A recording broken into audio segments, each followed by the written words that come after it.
There was something I used to think was obvious. If a leader makes their country worse for long enough, if things become messy enough, then eventually the world won't tolerate it anymore.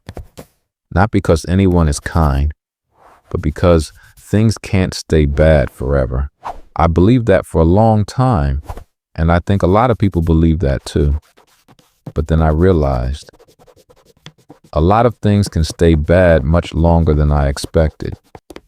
And a lot of people stay exactly where they are, not because they're good, not because they're right, but because touching them creates more trouble than leaving them alone. I used to think this. If a leader makes their country suffer, gets condemned by the entire world, gets called a dictator, then sooner or later they'll be removed. It sounds reasonable. It sounds like how a world with order should work. But then I noticed many leaders like that stay in power for decades, not because no one knows what they've done, but because when people start considering whether to act, the first question is never, is this right or wrong?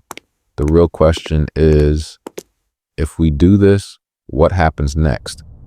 We grow up with a very simple belief that the world has rules, that there is right and there is wrong. And if someone goes too far, the world will step in. Not because anyone promised, but because it's supposed to. That belief makes everything feel orderly. But reality is different.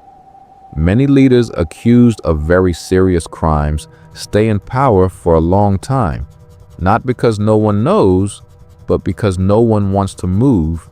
And when no one wants to move, right and wrong stop being the deciding factors. What gets weighed instead are consequences.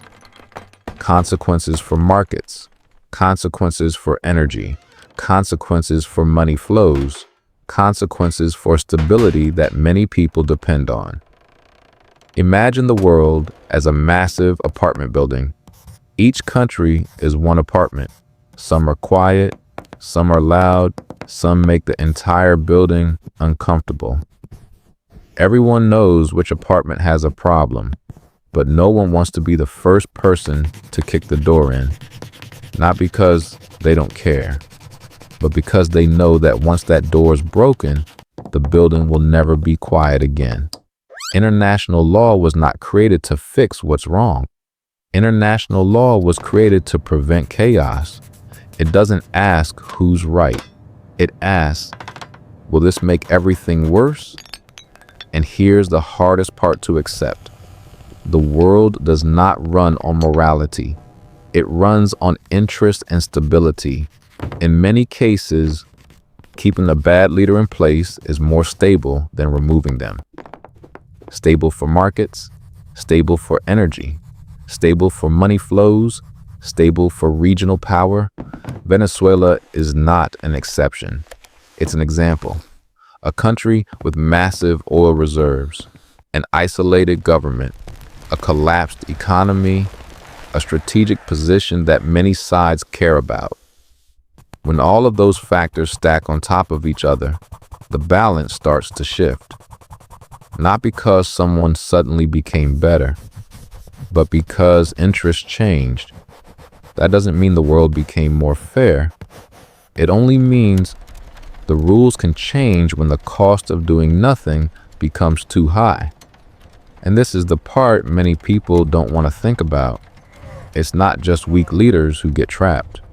Ordinary people get trapped too, inside the same system.